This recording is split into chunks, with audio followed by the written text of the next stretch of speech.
I have worked on several large-scale projects in uh, in the US, UK, Norway, Singapore, and Southeast Asia, and Central Asia as well. So, um, and I would be focusing on a subject that has been paid very less attention, and I've come across this issue in multiple regions across the globe.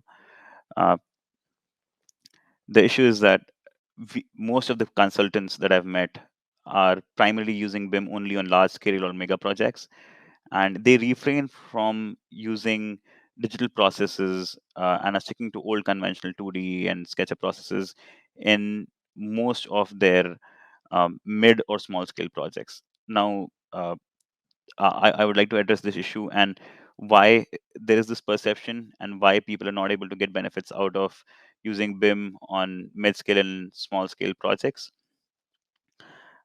We'll be digging a bit deeper behind what are the reasons and how can we change that across the globe and uh, across different kinds of projects. Before that, a bit background about the organization.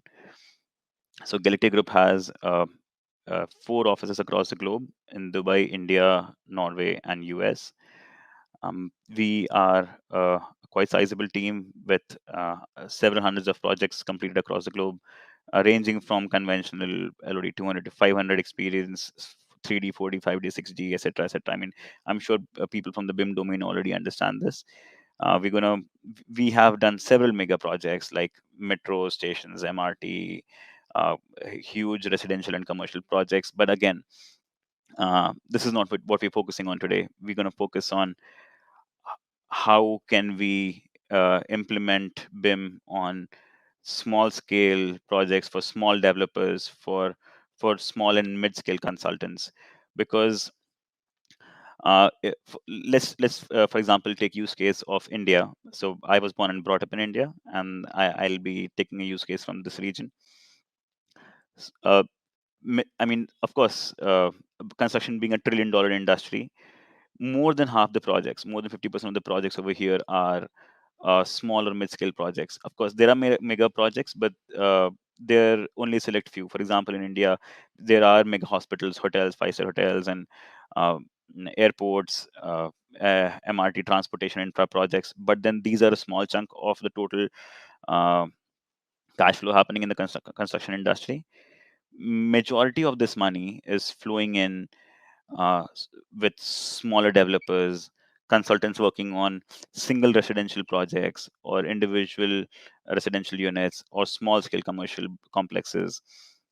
Now, but when we speak to these developers, so these developers would be in hundreds of thousands in our region, but this is a totally untapped market for the BIM domain. And why is that? So we spoke to a couple of hundred developers. Me and my team, we did a small survey trying to understand why, as to why the developers, even after mandates coming in from the government, they're not using it on small scale projects. So the responses that we saw, uh, the biggest response was they do not understand BIM terminology. Some of them said that the management have heard about BIM, they know it's very beneficial, but the team doesn't understand the terminology and the use and the benefits. Some have, several of them have a perception of BIM being very expensive, and it should only be used. The ROI is only good on mega projects where the budget is much bigger, because they see it as an additional cost rather than a value add. So we're here to try to dig deeper of why, even though BIM is saving a huge fraction of your project cost, why is it being seen as an additional cost in an expensive commodity for these small projects? So the biggest numbers that we see here are that BIM uh, be seen as expensive, and people not understanding the technicalities or the terminologies in the domain. Now, this is because when us, the BIM fraternity or the digital design construction fraternity, experts of this domain, speak to people uh, from smaller developers or mid-scale consultants, the language we speak is BEP, BIM execution plan, PEP, CDE, LOD 300, LOD 400, and people get intimidated and confused and end up sticking to what they've been doing so far. Another reason is that we have been constantly following the same old process, developing LOD 200 and then 300 models, class detection coordination, generating drawings. There's this single line workflow that we have been following, and one medicine does not cure all diseases. We need to understand the root cause of uh, what all problems the particular consultant or the developer is facing. We need to be a bit more empathic or sympathetic towards the situation that they are in, and how can a digital solution solve their problems. The solution might be BIM, might be something else, maybe something it's out of our remit, but the first step should be to understand what the stakeholder really needs. So uh, summarizing the issue, uh, where the market that I spoke to, which is applicable across several countries that I have also worked on, is that low awareness in BIM, and there are there it's perceived as costly. They don't understand the terminology, and the only reason they see it to be used is as when there are government mandates on the projects. So they say that BIM is being used because of a mandate coming on the MRT project or the hospital project or the highway project, but it's not really beneficial. That's what being perceived. The solution to this is so if you read ISO 19650, or in fact, the BIM documentation provided by several governments, such as BCA by Singapore government, and you will see that even they have given the exact same workflow that I'm currently suggesting. Is let's identify the problem, strategize the solution, and then implement the solution. Define KPIs to what all needs to be implemented. Let's not get into modeling out everything in detail. I know several of us have tried to implement this. We are using LOD matrices to define LODs of each and every element. But then let's take a step back, uh, identify the solution, and let's not try to implement everything in the first go. Let's try to do small things first, see the benefits, reap the benefits, and then gain the trust of the particular stakeholder, and then try to implement the next set of BIM objectives and goals. Now, to to establish my point, I am gonna show you three stories from different parts of the world. Now, some of them are from the construction domain. In fact, a couple of them are not even from the construction domain. They're totally unrelated to construction. But we have used BIM to solve their problems. Now, let's start with a small story from the town of Homer in US, near New York. Homer is a small town, and the story goes as such. There is a small businessman who is trying to set up a billboard advertising business. Gentleman named Manuel. He comes to me and tells me, he's an old friend. Tells me, Kaustubh, I'm trying to come up with a project, a billboard adjacent to a freeway, but there's a local community adjacent to it. The neighborhood is objecting. They have uh, objected to the local authorities, and my project has been stalled. Now, how do we solve this? Is there a way that you can solve it using your technology? Now, rather than diving into details or technologies of BIM, what we do is we are see this is you see this is the flyer that they posted, that this is the view right now. This is where they thought the billboard is coming in, and this gained huge attention on social media. The local authorities stopped the project. Now I try to dive deeper. The billboard is coming here. There is a array of trees over here, and this is the neighborhood that we're talking about. So what we did was we created a very basic LOD 100, I would say, digital twin of the place. Since Emmanuel could not afford laser scanning, and he did not want to have that much expense on the project, just wanted to convince the local authorities and the local neighborhood that the project is feasible and would not affect their daily lifestyle. So we placed the billboard. We used satellite imagery to create a photogrammetric 3D, replicated that into BIM, and gave them exact replica in terms of geometry and dimensions to assess the visual implication. So what the town was claiming is that there is light pollution, which is going to affect their livelihood. So we create a digital twin. We give them uh, exact drawings. So you see a person standing over here. We create multiple sections across the site to show that the billboard is not visible from the town. Even if a person stands on the roof, the trees should be able to block it. So the exact height of the trees was captured using photogrammetry, and but the virtue of the gentleman even went to site, measured, help, gave us some dimensions. We were able to create a digital twin, and we were able to prove from multiple sections that nowhere from the residential area was the billboard visible. You see the red line, that is a line of sight.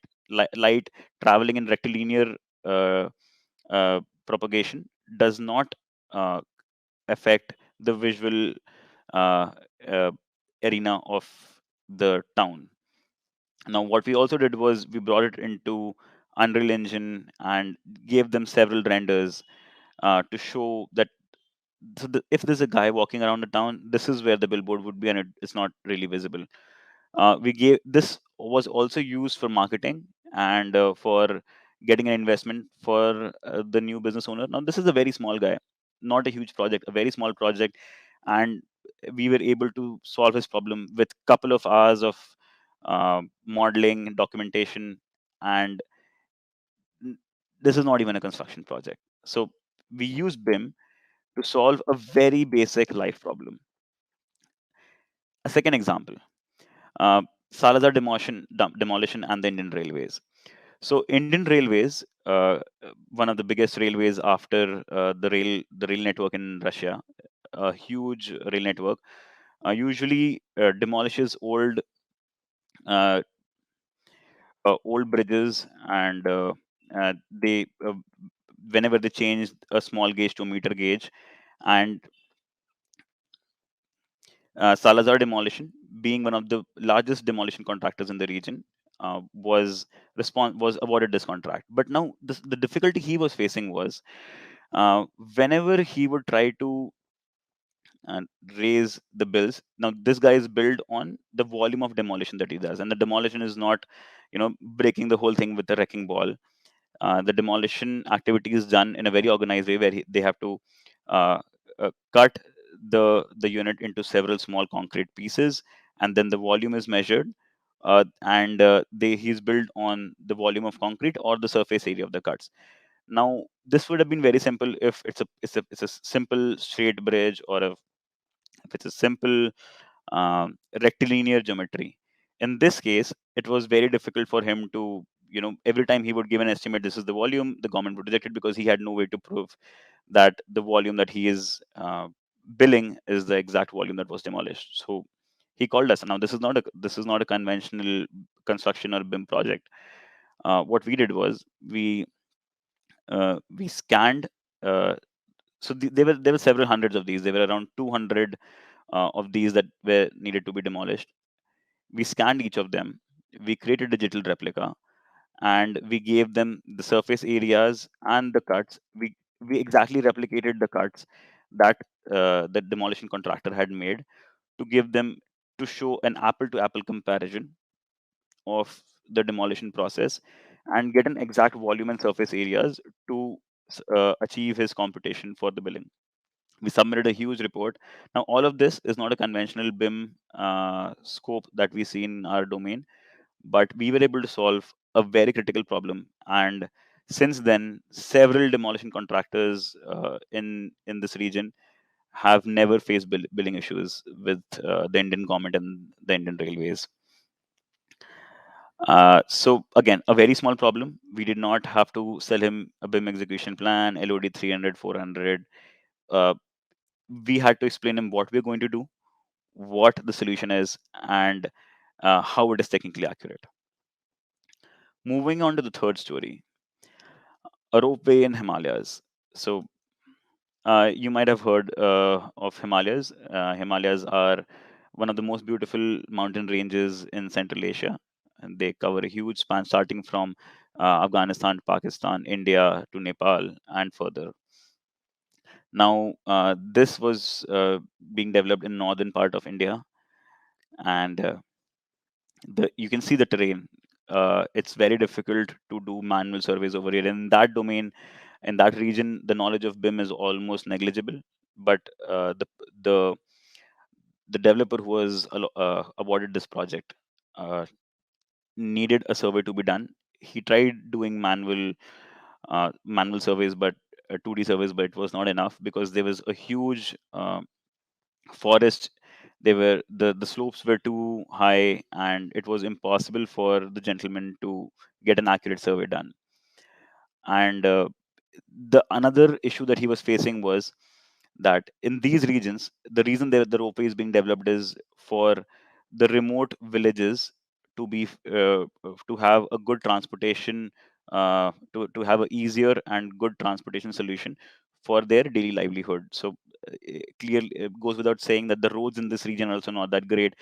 Getting construction material from the plains or the valleys to the higher terminal or the ropeway was a very expensive and difficult task. uh, so now that we know that excavation and filling is a excavation filling is a huge first activity in any construction project, that too in contours like these, it would take a lot of uh, soil to be transported from the plains to this region for the filling. We scanned the whole hill, did a drone survey, captured exact dimensions of trees, contours, and then placed the ropeway resort that was to be placed over there, the upper terminal and the lower terminal. By the virtue of this, they would solve two problems. He was able to get an exact survey. He knew how his design would be placed, and the bigger problem of saving costs on material transportation. For example, the cost of the excavation and filling was going in millions. Uh, Over here, what we did was, when we calculated the exact amount of excavation that was happening to place the foundation and the building pads for to create a flat region for construction, we observed that the soil that was being excavated was actually more than the soil that was required for filling. So we saved him multiple $1 million in the filling cost. So he did not have to get trucks and trucks of soil for filling from another uh, plain or valley region, but he was able to reuse the same soil that he used for excavation in the same region for filling. So over here again, he was able to save multiple $1 million in terms of filling cost, transportation cost, the construction materials. We were able to um, source several construction materials such as local stone masonry, local soil, and then the transportation cost for the construction material went down by 25% in the project. We were able to build the design around the trees with almost zero deforestation, another environmental impact. Now, the first step we did for this was to assess the list of problems that the stakeholder had, not give him a pitch of EIR, BEP, PEMS, uh, what we really focused on, what the problems are, what all technology solutions we can provide, and how much cost we can save for the consultant. Last but not the least, an honorable mention for. I mean, this is this. I wouldn't say it's a small project. I wouldn't say it's a non-construction project, but it's a project that is very impressive to me personally. This so there was a transmission tower coming up in Russia. It's one of the globally awarded projects. It has won several awards, and we were lucky to be a small part of this project. What was done was a transmission tower was to be erected, a high transmission tower, which was this is a fusion of engineering and art. The reason I like this so much is me coming from an architectural background. The model that we have created over here is a fusion of uh, architectural design, art, architectural sculpture, and successfully achieving the technological requirements of the project. Created a digital replica using steel modeling for the project, um, on Tekla, and we were able to prefabricate the whole tower and assemble it as per the steps and simulations created virtually in BIM. So you can see that, I mean, the reason it's called the lion and eagle is that there's an eagle on top of the lion. You can see it's a very beautiful project. So yeah, this is the end of it. Uh, I I mean, these stories were very unrelated, unconnected, and from very different parts of the world. What I'm trying to convey is that let's have an approach of not one solution for all uh, problems or for all projects. Let's try to understand the requirements and exactly deliver only the amount of effort that will solve the first problem or that small set of problems for the particular stakeholder. Yeah. So if you have any questions, I would love to answer them. If you have any problems that you are currently facing in projects, I might be able to answer them right now, or my team will get back to you soon. Open to the or the floor is open for questions.